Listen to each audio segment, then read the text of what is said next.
When I say that someone's the best bridge player in the world, it doesn't necessarily mean the same thing as when somebody like Justin Law, who's won a platinum pairs, who's won a U.S. Bridge Championships. When Justin Law says that Geoff Hampson is the best bridge player in the world, that carries a little bit more weight than when John McAllister says that. While I don't have that audio on this here episode, I do have Geoff Hampson. I learned about how he started out in the penny game in Toronto.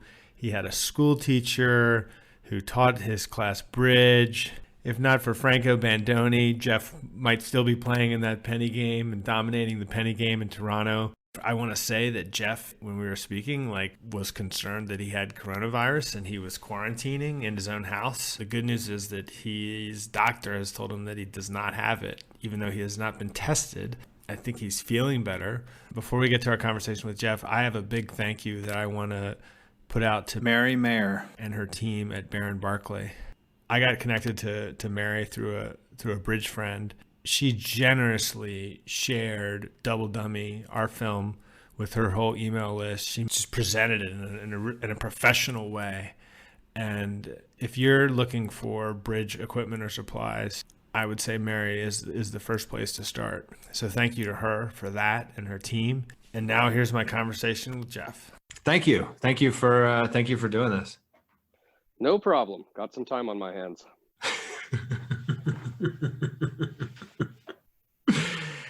Yeah, when I spoke to you first about this last week, I think you were ahead of the curve. Well, I mean, I was just sick. I had randomly caught a bug that made me, locked me into the house slightly prematurely. Because I remember you said something like, you're not really going out. So that was like Tuesday, I think. Tuesday, that was the last day I left the house. It's been a full week. You literally have not left the house. Not only have I not left the house, but I've been coughing for the last, say, 9 days. So I have not left the guest bedroom or the guest bathroom. Oh my God. Yeah. So I am literally on lockdown. Wow. I put on a mask and gloves and walked once to my office to get some stuff God. for handling this year's taxes. Wow, dude. Yeah, and wherever if I traipse past the say the quarantine area, Lindsay is there with the sanitizing elements to try and avoid becoming contaminated. Yeah. Well, I mean, if I actually had something bad, the last thing I'd want to do is give it to her. I know, man. Of course. Yeah, crazy times. So how are you eating? She has been serving me. Actually, right when I started to get sick, I ordered about food for a week from my favorite Thai place. So I had been reheating delivered Thai food for, say, the first 4 or 5 days, and she is a great cook. So she's been feeding me asparagus risotto and homemade chicken soup, and you name it, she's been making it. Yeah. Do you have a microwave in your guest suite? No, I have a TV, a laptop, an iPad, a phone, a couple of books, and that's about it. Oh man. Yeah. And you said your doctor was maybe going to call you yesterday. Like, did you talk to him? I talked to him this morning. He said that I probably have bronchitis or something related to asthma / bronchitis. And he called in a couple of scripts that I'm waiting to go pick up. That will be my next excursion, will be back to the pharmacy where I was a week ago. Yeah, I went and saw the doctor last week as well. I had a nose and a cough. I still have a little bit of a cough, and it was like it's just being in the medical field right now is whew.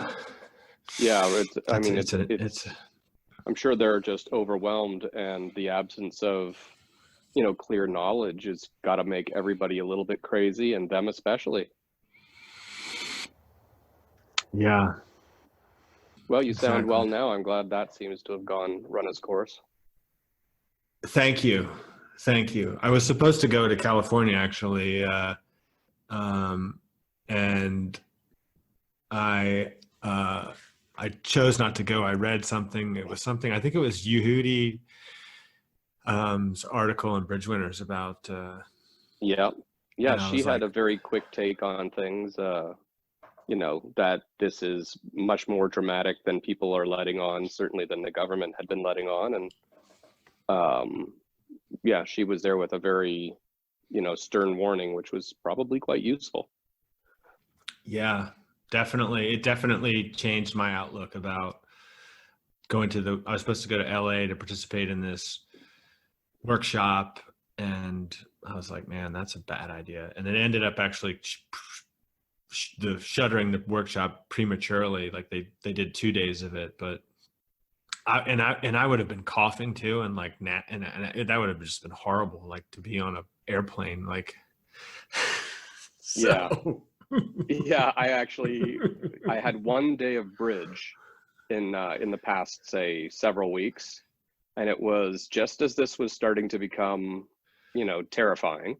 Yeah. And it was scheduled for Saturday in Tucson.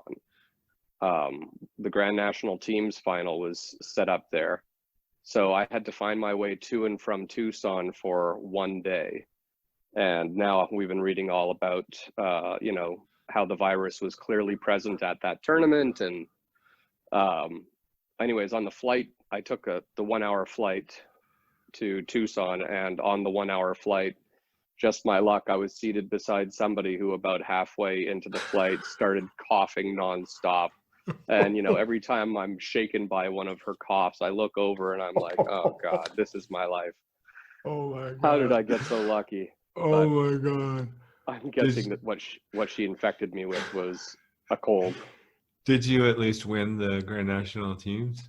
We did, yeah. We had a little bit of good slam luck, and my teammates gave us a nice lead, which we held on to. Were you on the team from Vegas that won it last year? I was, yeah. The team that didn't qualify but did win. Huh. That was an unusual story. How does that work? Well, our district Grand National teams for the open flight is very poorly attended, and often they hold the event opposite, like during a tournament, where many of the potential contestants have conflicting work. So sometimes 1 or 2 or 0 teams show up to play.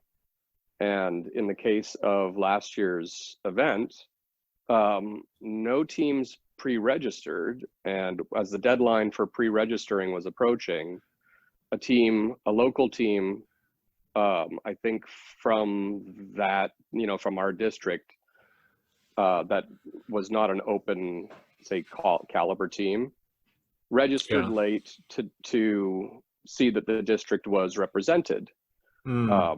But it also looked a little bit bad in that it was somebody on the district board who was going to be receiving the board subsidy for the team. And Sherry Weinstock had previously said if no teams were to register, she has a team that all have conflicts. It was right opposite I think the mixed trials last year ran opposite the Grand National Team finals. So Sherry had asked if she might be the team in the event that nobody signed up. And this one team signed up and later withdrew their, request for a spot. And Sherry got to essentially name her team. And I got named. Who did you play with? I played with Haig Chamich. Oh, right. Huh. Yeah, you guys play together. You guys play together in some pair games. I think you played together in Monte. Is that right? We did. We play together, a few times each year. He is probably it's either him or Fred are my longest standing, say, active regular partnerships. I started playing with Fred Gittleman when I was, say, in maybe about 16 years old. And I think I started playing with Haig right about that same time. So a long time ago. Yeah, you and Fred played together in '91 when you came second in the juniors. Yeah, and we had played, on and off prior to that time as well.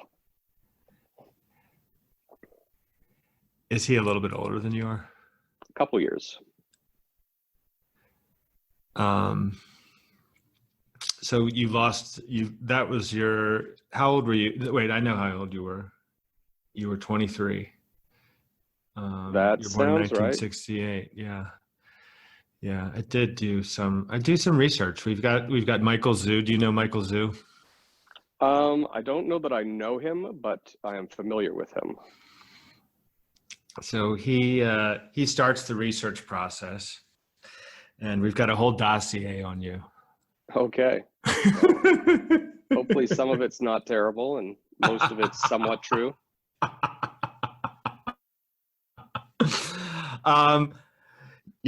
It's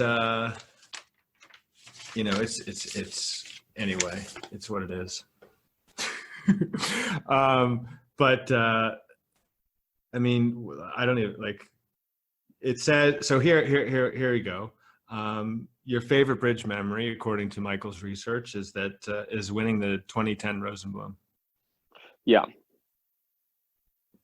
And you beat Nickel in the finals. Yeah, that was a tough match and definitely the high point of my bridge career. Tell me more about that.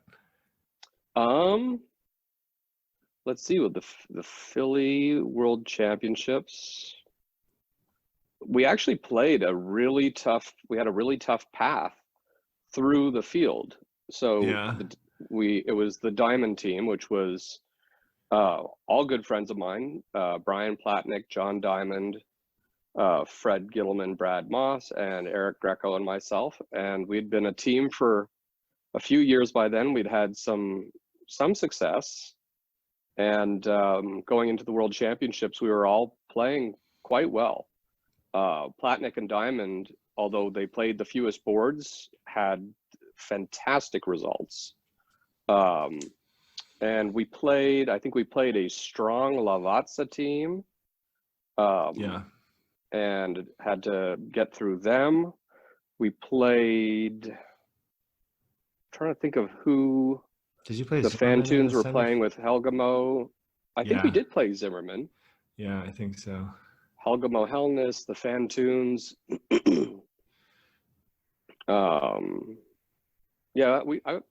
Unlike Nickel, we actually had some decent success against Fantoni Nunez. I mean, I guess, I don't know, there's only so much you can do. And if the stuff that they could cheat on comes up a lot, then you're in a lot of trouble. And if the stuff doesn't, then you're okay. Did you think they were cheating back then? I actually, the Monte Carlo World Championships, I don't know, I can't assign a year to that, but that was a long time ago. USA 2 was comprised of a number of good buddies of mine, and the non-playing captain was Ralph Cohen, and they asked me to be their coach. And I was going, my girlfriend at the time was playing on USA 2 Women's. Yeah.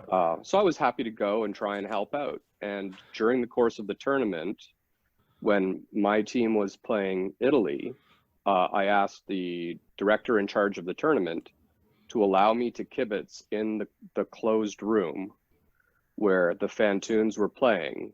And he asked me, that's not allowed except for NPC. Why do you want to do this? And I said, I have reason to believe that they are cheating. And I would like to see, A, if I can deter them from doing it while playing my team, or B, if I can discern anything from their mannerisms or behavior. And he said, we never had this conversation. Go ahead and watch. So as far back as the Monte Carlo World Championships, they had cheated against me before that, and I was completely positive that they had. And from the very first time I played them. Why were you positive? They affected well, I played them in a regional tournament. They were playing on a team with, I think, George Rosenkrantz, And I was playing with a couple of friends, actually Ralph Cohen, Billy Cohen, myself, and Sid Brownstein. And we played them. And in the course of playing Fulvio and Claudio, every single hand, they would take their cards out and sort their hands. And at the conclusion of that, Claudio, who was the only one keeping score, would pick up his pen from his scorecard and then meticulously write down contract, declare, direction, result. But those four things he would write down in a different order on every hand.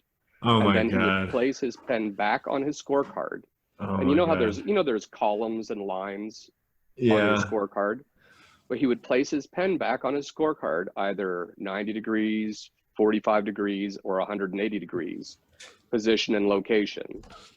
And Wow. it was different every time. And after playing 12 boards against them, when they returned for the second half on the very first board, I took him aside after he didn't write down the score and tried to write it down on the second board. I took him away from the table and I said to him, for the remainder of the match, please write down the score before you look at your new hand. And at the end of the match, turns out we lost this match on one board, a hand where Ralph Cohen played a major suit game contract brilliantly. He was going to make it 80% of the time. And he went down. And Fulvio played it terribly, and he was going to make it 20% of the time, and he made it. So that was, but after the match, Claudio takes me aside and he says, why you ask? And I'm like, I don't want to talk to you. I walked off. I knew from that moment that they were cheats. That was one of their first few tournaments in the US. And how did you even know, like, was there something fishy? It was just that triggered you, just that you noticed that he, like, how did you even notice like that? You know, it the writing seems part. so peculiar that, you know, you wait until you've looked at your new hand before you score the previous board. Like, you know, I mean, everybody, I mean, if you're say an amateur or a novice type player or just a recreational player, when you're playing at the club, at the conclusion of play, you know, say the weaker players will look around the room, scratch their head a couple of times, pick up their scorecard, write down the result. You know, it's a leisurely process, but it all takes place before they take out a new hand. And that's something that is ingrained in every player. If you're keeping score, you keep score, and then you look at the new hand. And for somebody, you know, for the only person keeping score in their partnership to just meticulously wait until he'd seen his new hand and then do this, and such an affected placement of the pen, and the fact that I mean that I could actually, like, when I'm writing my scores down, I write down, you know, 3-no trump by South minus 600, and that's the end. But for him to write down 600 South 3-no trump, you know, +2 or whatever, I mean, for those all to the sequence of that writing to change, that requires so much effort. It was disorienting, I would call it. Because when they got busted, they were number 1 and 2 in the world, in the World Bridge Federation rankings. Yeah, I mean, and looking back at the video documentation of what they were doing, I feel so stupid, because I always thought that their leads, where, you know, you lead, say, you lead a different spot from an even number than you do from an odd number, depending on possession of an honor. It seemed so cryptic, and it seemed so unusable without, you know, extra information. And then just noticing that they put their card down perpendicular instead of, you know, this way instead of that way, based on how many cards they have in a suit. I mean, the defender automatically has an immediate count on a suit, but the declarer never does. So it was both ingenious and, you know, as vile as it could be. So, man, they got away with it for a long time too.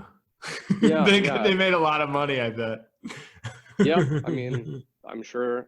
I guess if you're that person, you start squirreling your money away because you know at some point it's gonna end. And they've still got titles, I think. Yeah, I mean that's the thing about the Zimmerman team that distresses me so much is that they actually still get to benefit from this filth. Mm.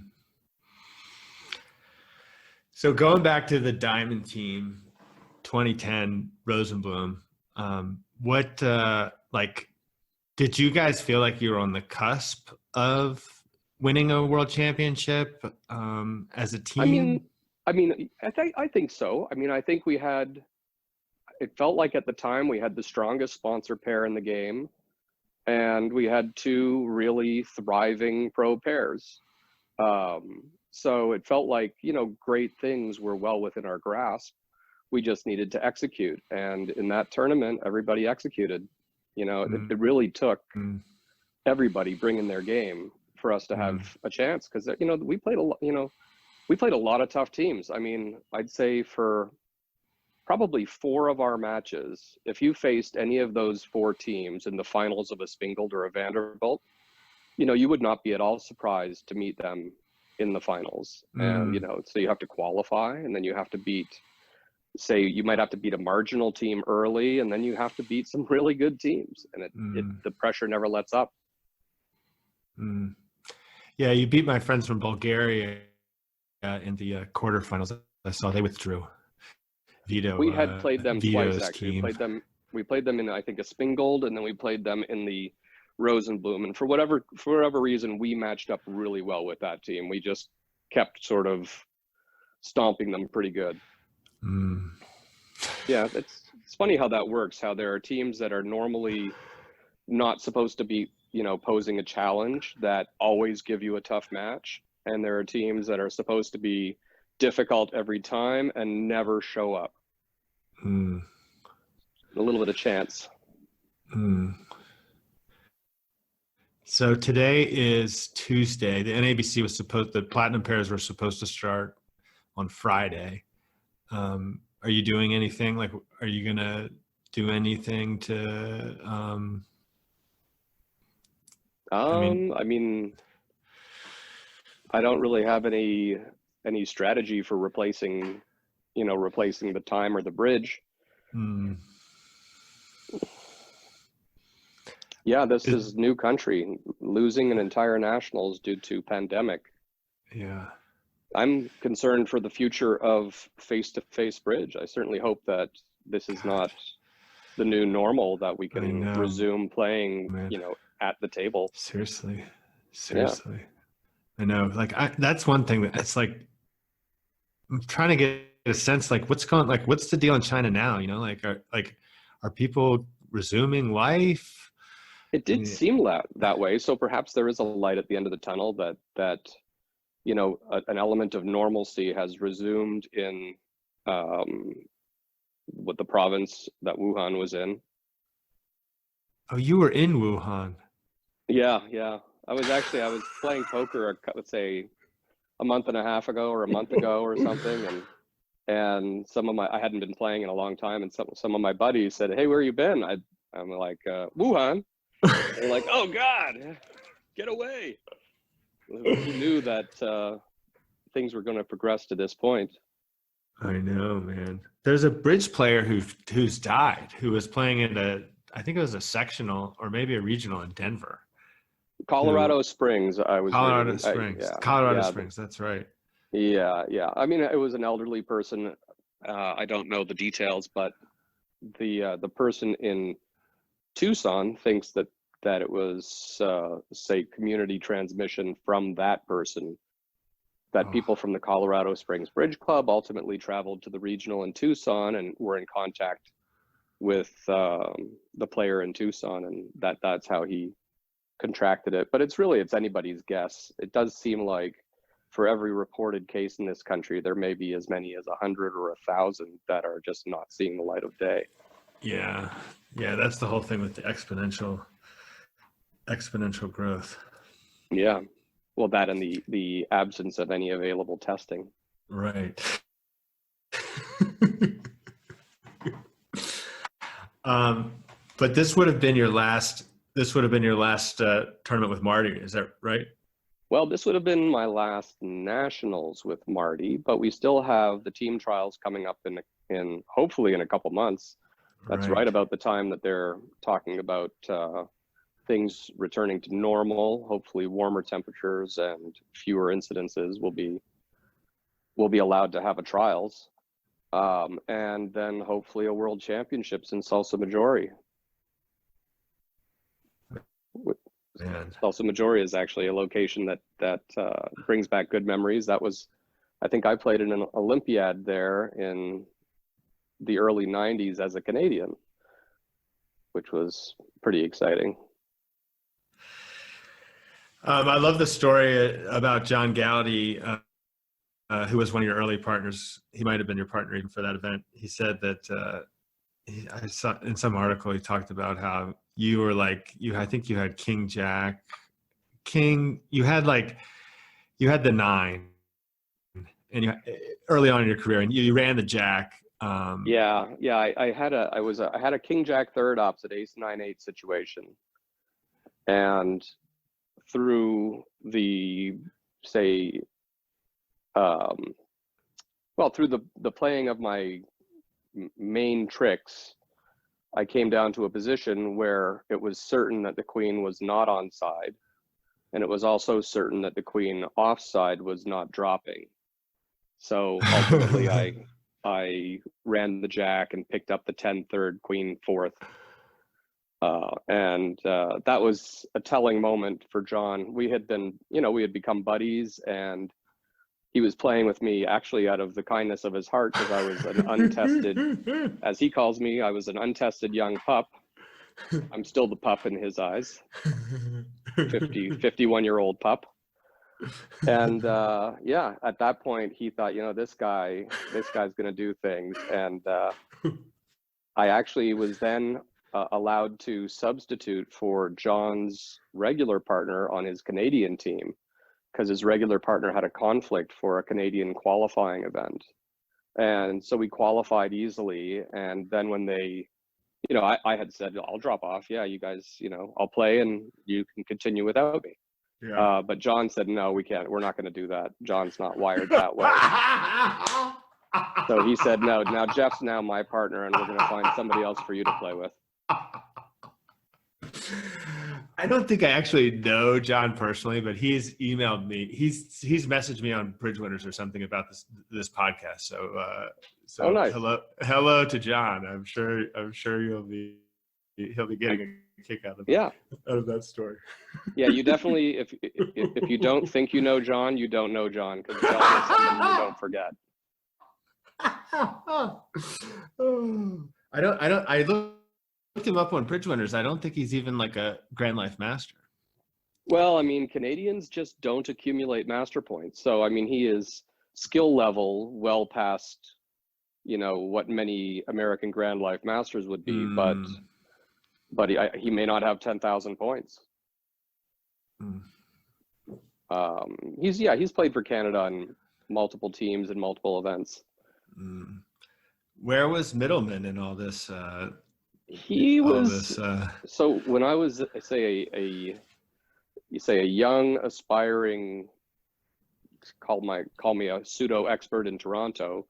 George was at the top of Canadian bridge and running a thriving brokerage business. So he wasn't investing a lot of time in bridge, but he was present for all of the big Canadian tournaments.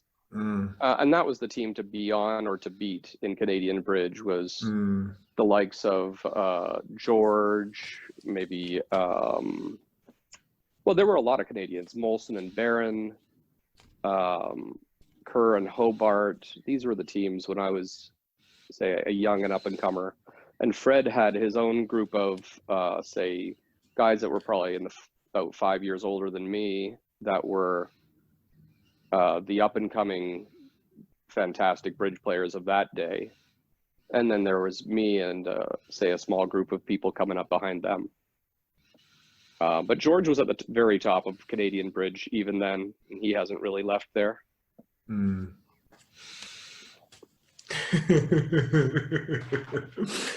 I'm laughing because I played with him, as you know, for a couple of years, and he remains a good friend. So Yeah, well, and George is a we've had a fantastic lot of fun talent, and together. yeah, I'd say because Canada seems to lack the population density and the sort of the bridge industry, it's been tough for Canadians to reach the top levels of the game, but some of them have done it. Just a lot of us found it easier to do that by moving to the US. Did you go to college? I enrolled in 2 different universities in Canada. And once I discovered that I didn't have my parents looking over my shoulder to see if I was going to class, I didn't go to a lot of classes. I had the misfortune of taking one class in my first year where all of the test questions were going to come from, it was an economics class. All of my test questions were going to come from a study guide. So they had like a textbook that you could read and then a study guide that would have all of the possible questions for your exam. So I spent many hours studying the study guide. I never cracked the textbook. I didn't make it to a single class after my introduction, and I aced the course. And then I thought, well, shit, university is easy. So I tried that with all my classes. And it didn't work quite so well on the other ones. So you left because you just weren't interested in Yeah, I doing mean, it, I had been, I mean, I made the mistake of taking classes that I thought would lead me to a lucrative career rather than classes that I found interesting. My classes were not of much interest. And I was already badly bitten by the bridge bug. So in my second year of university, my parents thought, well, he's just not going to class. Let's get him to a university in Toronto. So I went to York University, not far from my home, where I could commute. But typically every morning I'd hop in the car and drive to the bridge club and play rubber bridge all day and then come home. So that didn't work a lot better. And then they said, okay, we're done paying for you to go play bridge. You can just go play bridge and not waste any more tuition. So what kind of stake were you playing at that time? So in Toronto, there was really only one club that had a money game, and the money games that like the smallest money game was a penny game. So, and I didn't want to play any bigger than that. I had $0. So I would go and play in the penny game there was a lovely old lady named Marjorie who would come in every night, and she would come in with her dog and play penny bridge, and she would, lose every night. And so I would go and play in Marjorie's game with a couple other 80-year-olds, and I'd win like, $25 a night. And I would think, well, this is like Christmas. And after doing that for, I don't know, several months, there were some other guys in the 2-cent game and the 5-cent game and the 10-cent game. And one of them was this guy, Franco Bandoni. Franco was an Italian immigrant, huge guy, must have been 250, 300 pounds, mostly muscle, and actually a real pussycat of a guy, but imposing figure. And Franco came over one night as I was trying to cut into Marjorie's game, and Franco said, no, you don't play with Marjorie anymore. And I said, what? No, it's a great game for me. I can win in this game every time. She says, it will be very bad for you if you keep playing in Marjorie's game. I was like, my eyes got wide, and I was like, oh, okay, then I'll go play the 2-cent game with all these old guys. So now I cut into the 2-cent game, which had an even older cast of characters. The cast of characters in the 2-cent game was Curly Dyson. Let's see. So he was a famous Canadian bridge player. Duke Cartwright, another famous Canadian, primarily a bridge director, and Shorty Sheardown. So I didn't know Curly, Shorty, and Duke were my 2-cent game. And so I cut into this game, and I'm going along, and these guys are probably 80 or 90 years old, and they're kind of sort of shriveled old men, and I'm thinking, well, I'm just gonna fucking kill these guys. And after, say a few rubbers, I bid ridiculously to like 4 spades. And there's Shorty who can barely speak anymore. He's had, a bunch of strokes. He's sitting there and he hammers me. And, next thing I know, they've picked me clean and I'm 1,400 down. Like, who are these guys? So I ask around and it turns out these guys are, 30 years ago, the best players in the country. So it was no longer easy money, but it definitely thickened my skin and toughened me up. But, we had people like Sammy Kahila in the rubber bridge games. I never actually played with Sammy. He had a game. His was the one of the higher stakes games, a 10-cent game.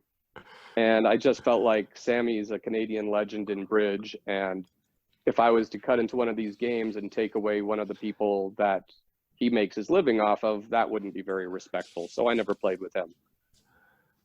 But I played in the 5-cent game, and I played ultimately in the 15-cent game, which was, a bunch of local businessmen all of whom could play. It was a great learning experience, actually. One of my favorite things in the research, and I think of this because I like to play rubber bridge at the Regency with Lev, and this came out of your In the Well, and this had me laughing for like half a day the other day. Okay. It said it talks about your 2-note structure, which I'm starting a new partnership with somebody, and I specifically wanted to ask you about your 2-note structure, because I knew that you could like ask for shortness, and I remembered from this well that Greco had gotten like 6 clubs, but 7 clubs was a good contract, but he knew just getting to 6 clubs was going to be a good score. I think when he won the Platinum Pairs in Reno. Right. And so it says, so when you guys bid, when you open a week 2 and then you bid 2-0, 3 clubs is the good hand. Right. and you said in the well, sure you all, and you got this from Lev, sure you all thinking that I'm a pig, that I steal the one convention that Lev plays that is actually good. Well, Lev is a fantastic player despite his bidding. Bob Hammond once said to me, Lev has like 10 ways to raise clubs. Yeah, Bob's already bid 3-0 and Lev's still supporting clubs.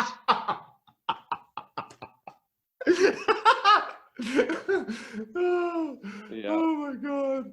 Oh man. Oh yeah. I played Lev's game up there a couple of times. It was a lot of fun. Yeah. When was the last time you did that? It's been a lot of years, but I don't know, maybe 7-8 years ago, something like that. I think a lot of the guys that were in the game that I was in are no longer, not only not playing, not alive. Yeah, because there's like there's a little bit of a, like, in the research we did, there's a little bit of a jump. So it's like 1 minute you're playing, and then the next minute you're moving to the U.S. I didn't know what happened in between, like your college years. Like you learned in high school, you had some teacher that apparently wanted bridge partners for a trip to Jamaica, so they gave out a rule sheet or something like that. Right. So like, I don't know if you remember the old days of blueprints, like the blue copy papers. But he figured he would take a bunch of our say smarter but sort of misguided kids and give us an outlet that was less destructive than, trashing the school. And we loved school. So it wasn't like, we didn't enjoy learning or classes or something. It was just that, you give kids nothing to do and they find something stupid to do.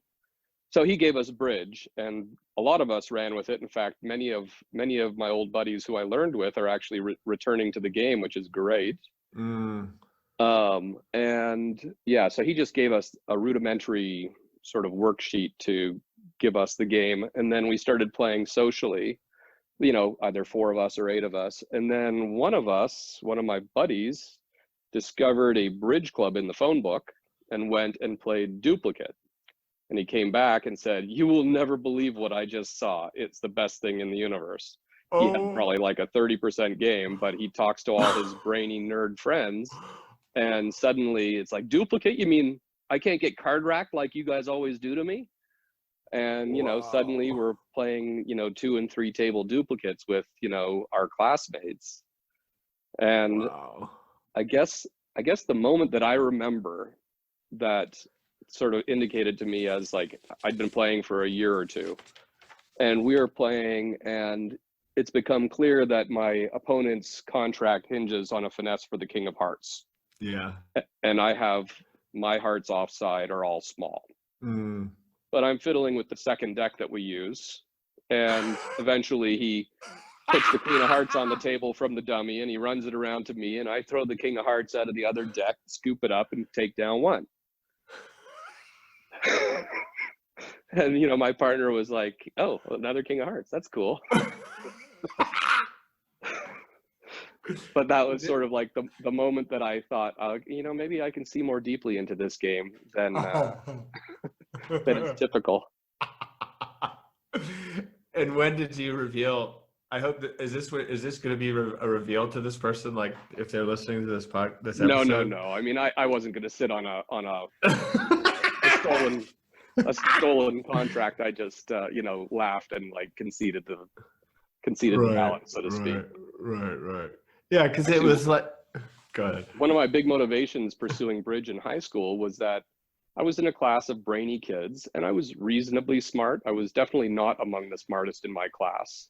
Yeah. And my bridge partner, and possibly one of my best friends at the time, was to this day probably the smartest person I've known, Mohan. And Mohan and I took up bridge together and sort of learned and progressed, say with the same amount of pace. And then at some point, while he was acing every exam and test and quiz in school and was just truly intuitive on every subject, it became clear that I was continuing to learn bridge beyond where he was ever going to get or was ever likely to get. And I thought, wow.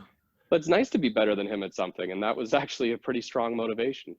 Wow. Yeah, interesting. Are you still in touch with him? Not so much. I saw him, he was doing his, I think, doctoral work at Stanford the last time we were face to face. Yeah. He was, and so, I asked him what he was working on, and he's like, gravitation atmospheres of neutron stars. And I was like, oh yeah, that. Oh man. Yeah. Well, he was always going to do something brilliant. Yeah. Well, you've had quite a career. I have, yeah. I'm glad that I found bridge.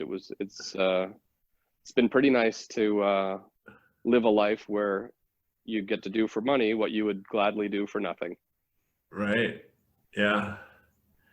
Yeah, I bet. Yeah. I can believe it. Hopefully I haven't played my last tournament. Yeah. Yeah. I mean, the thing, I mean, that's a scary thought that face-to-face could go away. But I've been impressed that just so much people are so resilient in terms of like, just, I think some cool stuff is coming out of this. Just people in terms of like being virtual. Like the other day, there was a guy who was he was homebound, but he's a DJ, and so he was just DJing from his living room and doing it on Facebook. You know, I think I saw something like that. A guy who was, essentially doing his own concert right there. That's right. I think that's genius. And making the best of these bad situations is, you know, it's a good challenge. Like I was thinking that now we have a very idle community of bridge bros that could easily be teaching rudimentary bridge skills to people who don't know the rules. Like right now, I was saying poker rooms around the country are completely closed. Wow. And it would be foolish to try and attend one. But when I play poker, a lot of the people that I encounter, I'm a chatty guy at the table. So a lot of people who have questions for me are like, you know, yeah, bridge sounds interesting, you know, and I don't think that there is really any demographic that, you know, if you like cerebral things, bridge is for you. Yeah. You just need to get them enough instruction that they can actually pursue it and enjoy it. And right now we have this idle group of, homebound bridge pros. I don't know how we can translate that workforce into, a teaching structure, but it would be really nice to try and broaden our game through this catastrophe. Yeah. I'll leave you that as a project. Well, okay. I did have one idea. I thought, this requires live tournaments, but like, I just think for future NABCs, I think like that people should go like a couple, like we should organize with like the local, like part of like a partner with local youth organizations to showcase bridge. Anytime there's an NABC, like the people, we should have a crew of people show up before at some sort of organized events where we can be like, this is introducing neophytes, particularly young people, to the game. Yeah, I don't know how to make that hold appeal to the masses, but I mean, I love the idea of trying to introduce a body of people, primarily young people, I would say.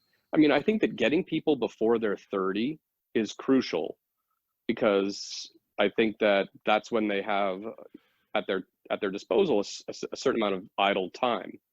And learning bridge, in your teens and 20s or younger, that'll give you bridge to fall back on as an entertainment or a stimulating hobby later in life.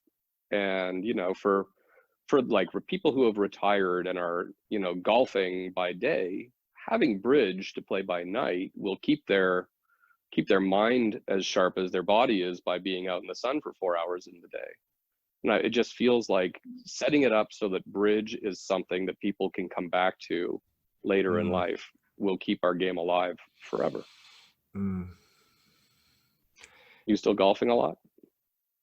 You mean right now? Well, not this second, obviously, but is the weather adequate where you are? No, I mean, the weather, the weather's gorgeous. It's supposed to be 70 today, but that was one thing I was going to add. I didn't really know how sick you've been. But one of the questions I had was like, would you go golfing in this time?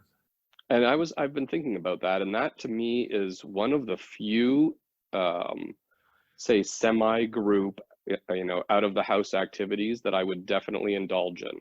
Yeah. It feels like I should be able to, I'm not well enough at this point, and I'm not going to go out until I feel like I'm not a threat to anybody else. Right.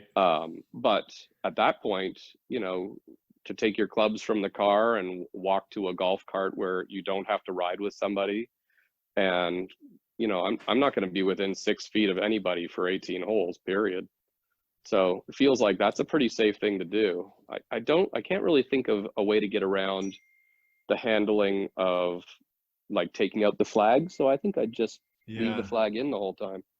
But I think the golf cart is, I think that's a hole in your ointment. You've got, I would walk. I don't think I would want to take a golf cart. Yeah, my course I can't walk, but you know what? That's a very good point, and I think I would bring the Clorox wipes and give it a solid wipe down. I think that the course actually has said that they are being vigilant about cleaning everything. So I mean, I don't know whether they can clean your cart to the point where, right? Yeah, maybe. Yeah, I don't really know what the answer is. I can't see myself wearing 2 gloves and never touching my face, that kind of thing. No. That's going to be tough to do. I got a new set of blades that I'm kind of excited to try and, get worked into my game. A set of blades? Yeah. Why did you buy blades? I know they look good. If I mishit a shot, I'm just as likely to mishit it with, a forgiving club as a blade. And my past set of Mizunos did not produce a 3-iron, and the blade Mizunos I got go down to 3, and I just like hitting irons. So having a 3-iron in the bag just feels good, and there's a really good feel from them. So Wow. I mean, I started using them, and they feel quite good. I have a suggestion for golf. I love golf. Like, and I'm actually sort of in a renaissance of golf. There's this thing called the Plane Mate. The Plane Mate. Plane Mate. Highly recommend. Highly recommend. What is it? I mean, I have a swing caddy, and it's the first one of those things that I've really ever really engaged. I mean, I've had some of those things before, but this is the first one where I was like, so they have a set of protocols for it. So you do these exercises, and it's a belt. It's kind of like one of those heavyweight championship sort of belts, and it's got a little track on part of it. And there's a rubber band that you hook up to the track, and then also to like the top of the shaft of your club, just below the grip. And it gives you some feedback. Does it force your swing plane? Yes. To be appropriate? I see. That's yes. Yeah. Yes. I mean, I do have some problems with essentially taking it back outside my plane. I've had some pros tell me that pretend that there's a plane of glass that has been rested around your neck and is, lying down to the ground at the angle of your club. Yeah, that might be, what's it called? Plane Mate. Plane Mate. All right, yeah, I that's one thing though, because I want to get some friends playmates, and I'm like, is it indulgent of me to send friends playmates right now? I mean, no. I mean, I think the reality is anything that you can do for your friends and community that will help them get through what is a very trying time for everybody. Seems like that's an act of kindness. But you don't think? What if it's risking infection because people are touching things, and it's forcing people to go to work? I mean, it's not forcing people to go to work. No, I mean, all you're doing is encouraging somebody to do a solitary exercise on their own. I don't think that there is. I can see absolutely no negative to what you're. I'm worried about suggesting. the delivery. I'm worried about the delivery part of it, though. That's what. Yeah, that's a valid point. I have been getting Amazon to deliver something, probably 2 things every day, and I guess I just don't particularly worry about it. I figure if I have gloves on, open the box, take the stuff out, and try to sanitize everything that I'm going to come into contact with, it's probably. I mean, how much better a job can you do being hygienic than that? Yeah. Oh my God. I mean, I guess there is some amount of risk that one has to encounter. I have looked down on people who are hand sanitizer. I've hated hand sanitizer I've always been like, oh, I hate hand sanitizer, but it's causing, yeah. Yeah, I always thought that, it was somewhat ridiculous and paranoid to be, so crazy that every time you touched anything, you put on hand sanitizer. And then I discovered that I was getting 1 or 2 bad flus every year. And I guess the petri dish of playing cards that I wind up handling, say 20 or 30 weeks a year, and the exposure to just every germ out there has left my say immune system not that strong. So before we went to Wuhan, I bought 2, I think 32-ounce jugs of hand sanitizer. No way. 2 of them. and 24 of the 3-ounce bottles. And I brought them all. God. Oh my God. Yeah, and at no time did I have fewer than 2 bottles on me. And guess what happened the second I got to Wuhan? Sick. Yeah, exactly, of course. All right, I have some more questions. Okay. One of the things that I saw consistently in prior interviews, be they written or oral, is to count everything when you're playing bridge. That's sort of my mantra. I mean, I have very little experience teaching players to play. My skill is playing, and I can certainly help. I can help good players see where they've made mistakes. Yeah. Sometimes nicely and sometimes not so nicely. And but I'm not really the guy that you know, like, I'm not the guy you talk to teach you what a trump suit is. You know, I can tell you whether your hand's worth a noise over your partner's slam try. Yeah. That part I might be good at, but you know, like, Right. what's a spade? That I'm not so good at. But I did at some point when I lived in LA. I was, I would say, solicited by some of the guys that Reese Milner was playing with to try and play with Reese locally. He didn't really have a good choice of local partners, and we were introduced. We became buddies, and we started playing a lot at the local club. And you know, the thing that I would just drill into him every time we played, multiple times a day, is like, dude, you gotta count. You gotta count. You know, how do you not know that there's a trump out, or how do you not know that you need to rough that? It's not good. And you know, by the time we stopped playing in the clubs there, Reese was counting everything. Like, one of the exercises I made him do is that at the midpoint of every hand, I had him pick up his scorecard and write down what he had learned. You know, Reese is just naturally a slow player, so this was not really appreciated by the other people at the club. But you know, he would like write down what he thought the distributions were, and he became I'd say a very decent, solid card player. You know, he doesn't lose track of the suits or the points, or he counts hands out. It's great. So I would say, just from that experience, I thought, well, you need to learn to count if you want to be good at bridge, and start doing it early.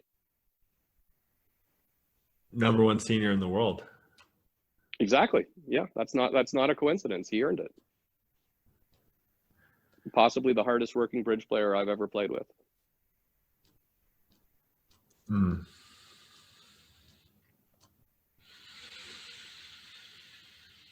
So you would have him. Is that even legal? Well, I mean, we were playing club games in Right. LA. I mean, Right. It's not like I was looking at what he wrote down, not until after the hand or anything. But Even when you were defending, he would do it. Yeah, but I mean, I don't know that that's something that they would have any cause to object to. But I do see interesting things that I wonder if these are legal. When somebody writes down what their contract is and the exact card that was led. Right? Like, yeah, a lot has been made of tracking the opening lead for bridgemate purposes. But you know, some of the time, I think a lot of people, if they could go back to trick one and see what that card was that was led, so that they could remember, right? Like, if the 5 of diamonds is led, and late in the hand, the person who led, you knew that they led a relatively little diamond, follows with the 4 of diamonds for the second time. That tells you a lot. Was it an up the line or a down the line? Yeah. No, it's huge. Interesting, but it's huge. It's not the type of thing that I care about, really. So how do you do it? How do you count? How do you practice in practice? Like, yes, I'm with you. I need to do a better job counting. In practice, how do you do it? Well, you know what? As long as you're saying I need to do a better job of counting, then you're just not counting, because at some point everything needs to be counted. You can't like take a hand off, and you can't decide, well, I've counted clubs, diamonds, and hearts. Why do I bother counting the spades? Everything counted on every hand. And that's actually what makes counting easy, is on every hand, if you count everything, then call them mental muscles. The muscles that you use to count will be trained so that they just always do it, and you don't even have to ask them. You're telling me deuce, ace through deuce, counted on every hand? Oh, absolutely. Wow. No, you don't need to, like, let's say that you're pulling the trumps. You don't need to pick up on who played the 6 and who played the 7. You know, you might want to be aware of whether somebody has echoed, and you want to know who has the longer one for information that you might use later. But I don't think that like a pure photographic memory is required to be a good bridge player, and I don't have one. But I definitely think that you want to have a complete picture of the hand. Now, the complete picture could be this guy had 3 hearts and that guy had 2, and these are the points that each person's shown up with, without necessarily knowing spot for spot and honor for honor where everything was. It's not that relevant. Like differentiating between the 10 of clubs and the 9 of clubs is not all that important. But knowing who had the clubs and knowing who showed out first on what suit, that's very important. I think that's and the more you headline. do that, the better you get at it. And once you do it all the time, you never have to try to do it. It becomes so completely ritualized that, you could have, I don't know, several shots of vodka and then start playing, and your brain just knows who showed out of what. Right. Now we've played 2 Barbu games in the last 24 hours. Is it the same, or you said it was going fast? I think you said is what you said. Well, you know what? Honestly, I had a series of problems with my return to Barbu. In the first 2 games, I just sort of jumped into the water and started swimming. And I didn't even remember what Misère was. I did not remember what card I was attempting to avoid in Barbu. It took me several rounds before I was even processing what the object of the game was, let alone how to play it. Right. But I played again this morning, and I did manage not to go minus 200 points in all my games. So, and I also decided that perhaps doubling everybody on everything is not optimal. But is it that you're playing bridge and it's different because it's ingrained? Like when you're playing Barbu, it was funny, we were playing in the same game and I played you to have, I thought there was a low spade out. That's why, and I was like, why is he not playing spades? I knew you had a spade. And then it's and because Richard had made the comment that, he's not going to play you to screw up a last 2 position. to miscount.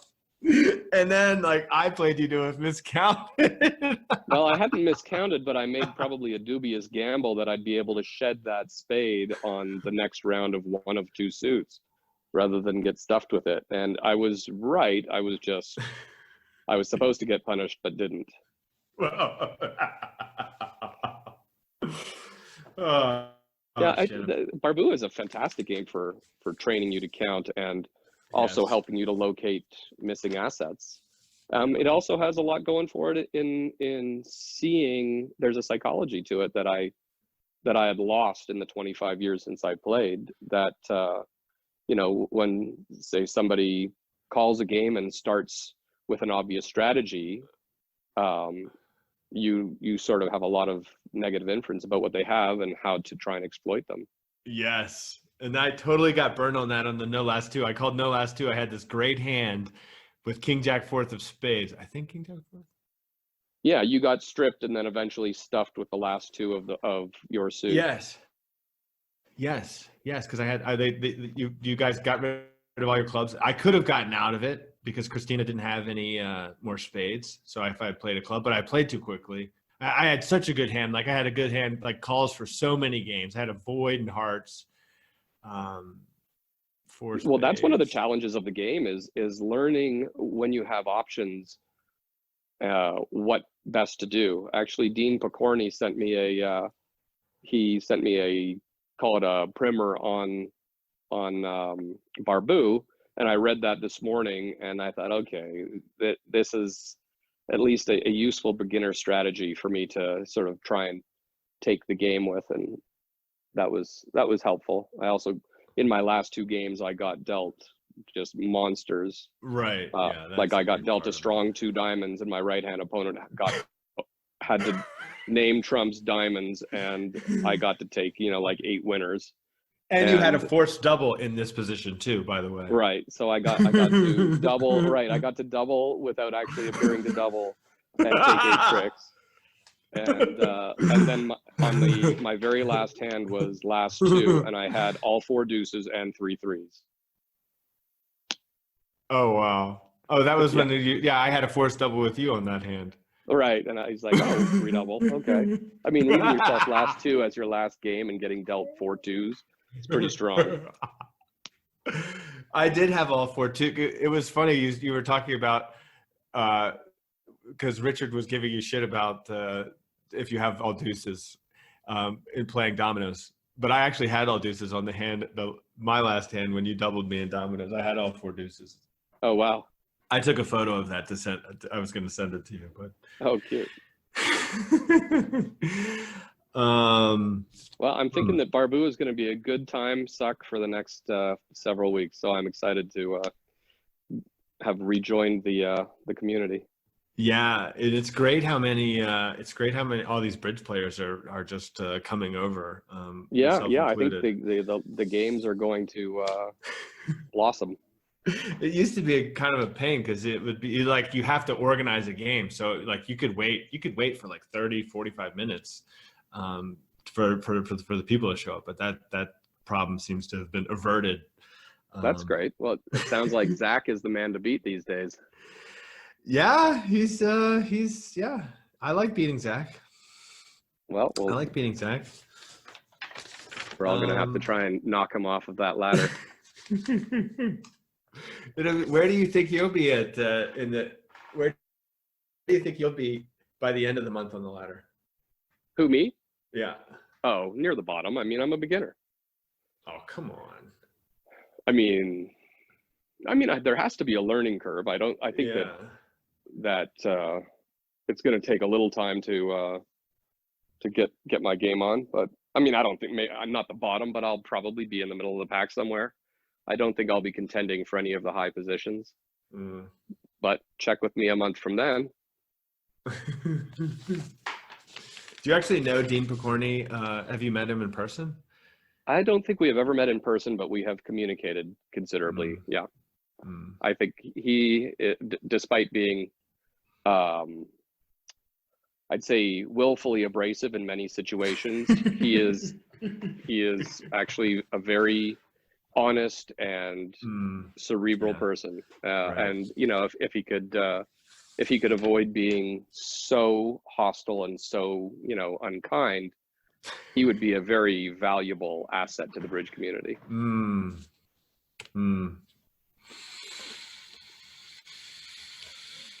All right. Got some fun stuff here.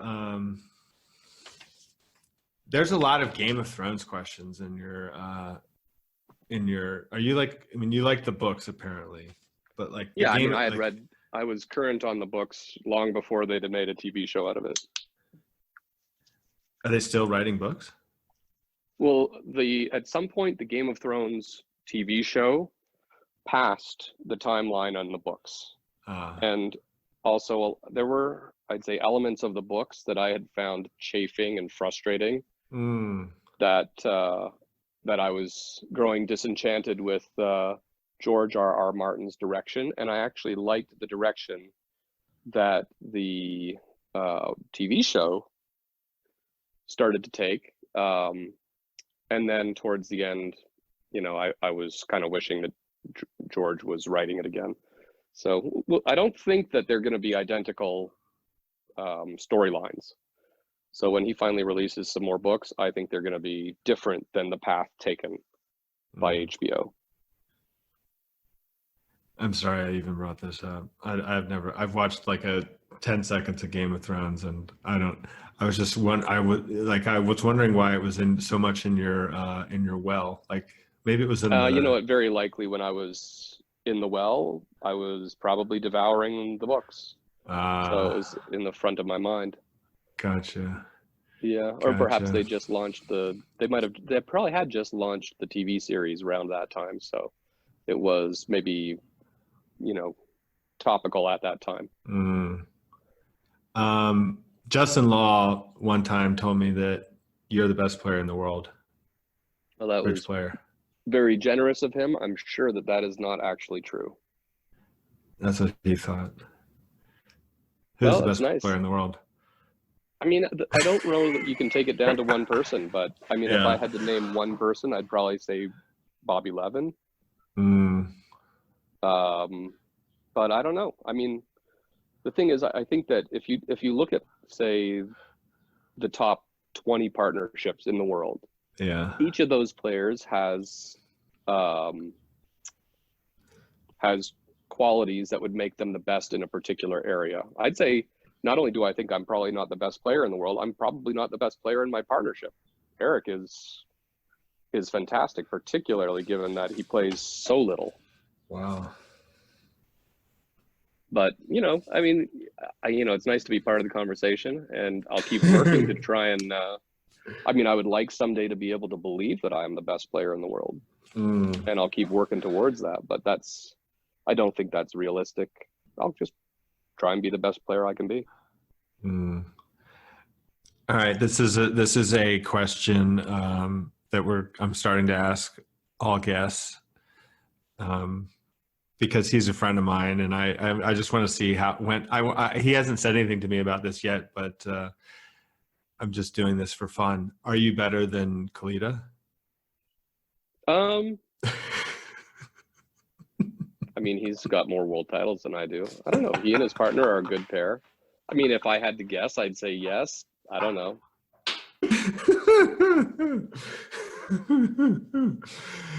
I asked Steve Weinstein, and I asked Mech, but I didn't ask Mech like exactly in the same way. It was like, I think I asked him if Kalita and Novoskowski were better than Meckwell. Anyway, great. Thank you for the answer. No problem. And I will say that they were great teammates the one time I got to play with them. Yeah. Yeah. When did you get to play with them? We played in Tokyo, actually the only time I've played bridge in Japan. We played on a team with Joseph Blass, Pepsi, me, Eric, Kalita, Noah Zodsky, and we had fantastic chemistry and had a great run and a lot of fun. One of my most enjoyed bridge trips ever. Did you go to Euros? Did I go to where? Sorry? Euros. Isn't the guy's name Euro? It was Mr. Ye's tournament. No. There's a sushi. The Euro. Jiro loves sushi. Yeah. No, we did not, but we did have quite possibly the single best meal that I've ever had at a Kobe teppanyaki restaurant, which when you go to like teppanyaki in the United States or Canada for that matter, it's kind of a formula, and it's fairly it's more of a show than it is a meal. This was very much a meal, and one of the best I've ever had. Definitely credit Pepsi and Joseph for taking us out for Joseph's birthday there. That was a really amazing experience. Jadon says that you always get the check. Did you get the check in that instance? that one I let that one slip through my fingers. No, I will say that I don't always get the Jadon. I do not always get the check, but I have yet to see Jadon grab one.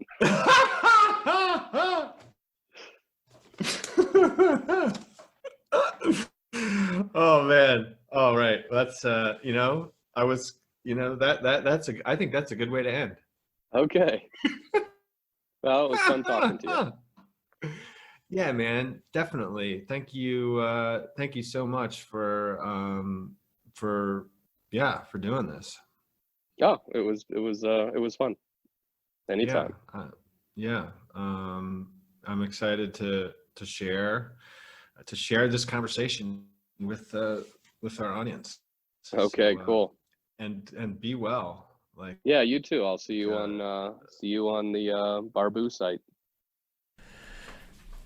I got a really nice email from a listener last week giving me some feedback about improving the show, and I want to say I still have not emailed him back, but I do appreciate it, and I will for sure email you back. And I want to thank Geoff for participating in the show.